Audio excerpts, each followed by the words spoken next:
छत्रपति शिवाजी के पोते छत्रपति शाहू वहां खबर पे गए थे। महाराष्ट्र का मुख्यमंत्री बोलता है, इस तरह का बयान उसके वजीर देते हैं कि वो निकाल देंगे। अच्छा, जो 300 साल पहले हुआ तुम अब मुझसे पूछ रहे हो, नहीं तुम बोलो मैं बोलूं तो फिर पुष्पमित्रा संघा कौन है? तुम्हारे डैडी है उन्होंने। अरे मुल्क में बेरोजगारी है, पीने का पानी नहीं है, लोग बीमार पड़ रहे हैं, फैक्ट्रियां बंद हो रही हैं, चीन भारत की जमीन पे कब्जा करके बैठा है। मगर नहीं, 300 साल पुरानी बात करे तो सब चले जाता। और जब मौर्ख तुम्हारे बारे में कलम लिखेगा ना तो कहेगा कि तुमसे बड़ा कोई जालिम नहीं था। और आरएसएस बोल रही नहीं नहीं नहीं, हम ये तशद्दुद सही नहीं है। अच्छा, पीछे से पूरा करना और आके बोला ने पानी डाल देते हम। अब कोई बोल रहा है कि इनकी खबर तोड़ देंगे, कोई बोल रहा है हम ये कर देंगे। ये जानते नहीं है कि जब कोई इस जमीन में चले जाता है या कोई अपने मजहबी रसूमात के तहत दुनिया से जाता है, सबको अल्लाह एक दिन जमा करने वाला है।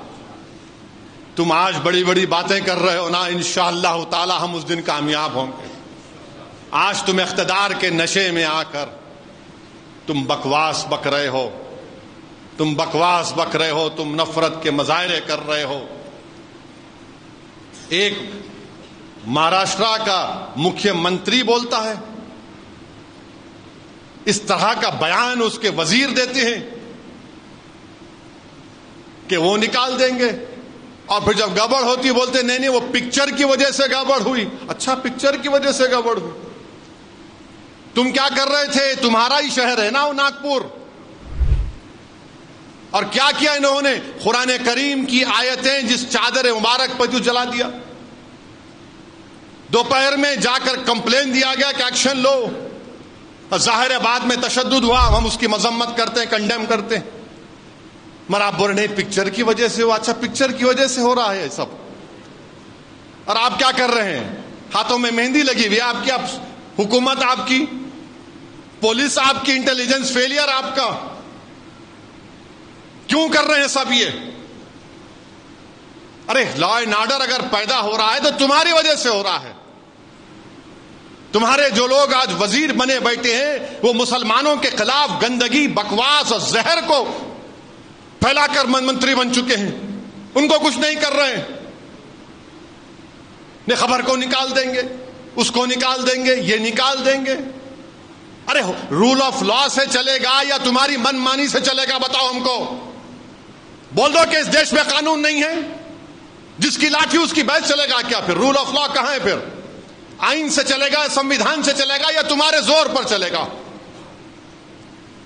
भाई मेरी पसंद कोई हो सकती है, तुम्हारी पसंद नहीं होगी तो क्या मतलब? जरूरी नहीं ना कि सबकी एक पसंद हो जाए। मेरे को काला पसंद तो तुम क्या करोगे? नहीं मेरे गोरा नहीं, मेरे को नहीं पसंद गोरा, मेरे को मुझे सफेद पसंद, तुम बोलेगे नहीं काले नहीं होगा। और फिर एक हैरत अंगेज बात यह है कि उस बादशाह के बारे में जो लोग बात कर रहे हैं ना, छत्रपति शिवाजी के पोते छत्रपति शाहू वहां खबर पे गए थे।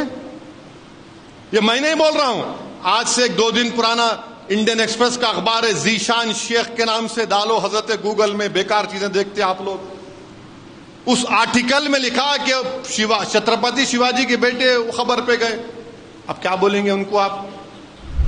क्या बोलेंगे उनको आप? अच्छा, फिर उससे हटके गांधी ने क्या कहा था? 1931 में इस बादशाह के बारे में, पेम्ब्रुक कॉलेज है बर्तानिया में, नवंबर 1931 को गांधी ने क्या कहा था? पढ़ लो तुम जरा। फिर दिसंबर 1931 को गांधी ने क्या कहा था राउंड टेबल कॉन्फ्रेंस में इस मुगल बादशाह के बारे में? वो मेरे अब्बा नहीं है, देख लो। फिर उसके बाद यंग इंडिया महात्मा गांधी का जर्नल था, जुलाई 21, 1920 में गांधी ने क्या लिखा? पढ़ लो तुम। फिर नवजीवन अक्टूबर 20, 1921 को गांधी ने क्या लिखा इस मुगल बादशाह के बारे में? पढ़ लो तुम। और यह भी पढ़ लो, जब किसी ने गांधी को खत लिखकर कहा कि इस बादशाह ने एक मंदिर को तोड़ के मस्जिद बनाया, तो गांधी ने कहा कि यह इंटॉलरेंस है, इससे हमको बचना है, यह गलत है।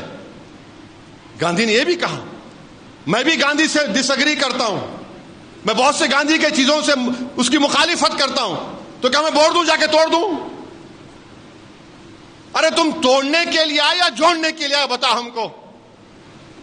अच्छा, जो 300 साल पहले हुआ तुम अब मुझसे पूछ रहे हो, नहीं तुम बोलो मैं बोलूं, तो फिर पुष्पमित्रा संगा कौन है? तुम्हारे डैडी है उन्हों? कौन है पुष्पमित्रा संगा? बोलो फिर। छोला बादशाहों के पास क्या हुआ, बोलूं मैं?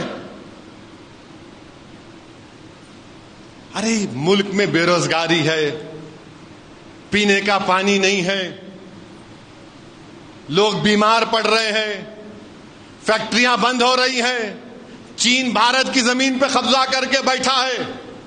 मगर नहीं, 300 साल पुरानी बात करें तो सब चले जाता। ये क्या आमफाट है? बोले चले जाएंगा। मेरे अजीज दोस्तों और बुजुर्गों, मैं एक ही बात कह रहा हूं, अपनी हिम्मतों को बुलंद रखिए, डरने और घबराने की जरूरत नहीं है। अल्लाह के रसूल सल्लल्लाहु अलैहि वसल्लम की हम उम्मत हैं, अल्लाह उसका रसूल हमारे साथ हैं, अल्लाह उसका रसूल हमारे साथ हैं, हरगिज डरने की जरूरत नहीं। जमहूरियत के दायरे में रहकर हम लड़ते आए और लड़ते रहेंगे। ये लोग डराने की सियासत अगर कर रहे हैं तो याद रखो, हम सिर्फ अल्लाह से डरने वाले हैं, इख्तिदार की कुर्सियों पर बैठने वालों से डरने वाले नहीं हैं। तुम आज है कल नहीं रहोगे इंशाअल्लाह ताला, तुम जाओगे इंशाअल्लाह ताला, तुम गुमनामियों के वादियों में गुम हो जाओगे, याद रखो।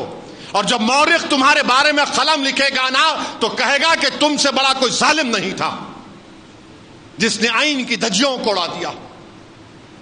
नागपुर में जो झगड़ा हुआ, जो आरएसएस के लोग चादर को जलाए जिस पे कुरान करीम के आयत थे, उनको पुलिस स्टेशन में हजरत पुलिस ने बेल दे दी, और 50 या 60 बच्चे अभी जेल में हैं। और चीफ मिनिस्टर बोल रहे, जो साजिश की उनकी खबर खोद दूंगा। अरे जो करे, फोटो नहीं दिख रही आपको? आप ही के बयान की वजह से हुआ ना, आप ही के शहर में। मेरे अजीज दोस्तों और बुजुर्गों, बीजेपी आरएसएस, और आरएसएस बोल रही नहीं नहीं नहीं, हम ये तशद्दुद सही नहीं है। अच्छा, पीछे से पूरा करना और आके बोला ने पानी डाल देते हम।